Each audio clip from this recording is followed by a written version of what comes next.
अब बात हम कर लेते हैं पश्चिम बंगाल के, जहां पर चुनाव के नतीजे मई महीने की शुरुआत में ही आ गए थे, लेकिन सियासी पारा अब तक वहां खत्म नहीं हो रहा है। केंद्र में है खुद सीएम ममता बनर्जी। कैसे, पहले एक रिपोर्ट देखिए।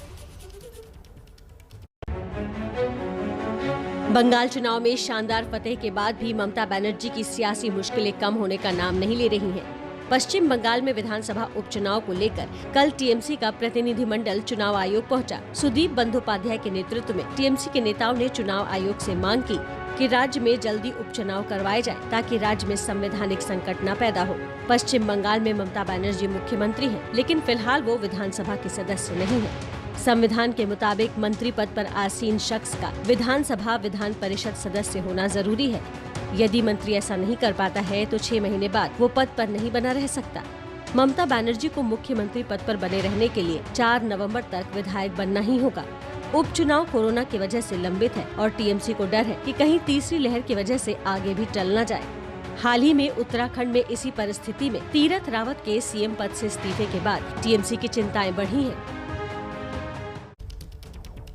और चलिए इस पर और ज्यादा डिटेल्स के लिए सीधा रुक कर लेते हैं। कोलकाता से हमारे साथ हमारी संवाददाता मनोज्ञा लोईवाल जुड़ रही है। मनोज्ञा, ये मीटिंग क्यों की और बेचैनी टीएमसी की क्या है इसको लेकर, ये तो समझी ही जा सकती है। कोई और जानकारी है आपके पास?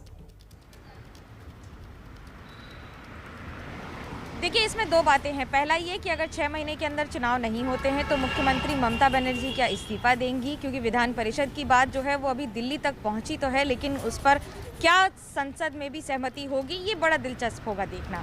राजनीति भले ही बीजेपी बनाम टीएमसी हो, लेकिन इस लड़ाई में ये भी सब जानते हैं कि ममता बनर्जी के लिए नंदीग्राम वर्चस्व की लड़ाई हो चुकी है।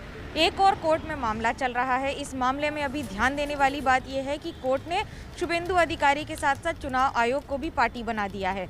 इसका मतलब है कि अब इन तीनों के मद्देनजर अगले फैसले दिए जाएंगे, जो कि 12 अगस्त को मामले की सुनवाई होगी।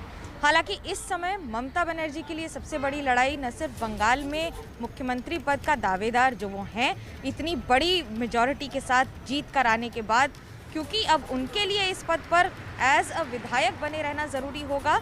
ये बड़ा दिलचस्प होगा कि किस तरह से रणनीति और राजनीति के दांवपेच से उबर कर वो इस पद पर आसीन रह पाती हैं 6 महीने यानी कि 4 नवंबर के बाद भी। बिल्कुल, चलिए शुक्रिया मनोज्ञा फिलहाल हमारे।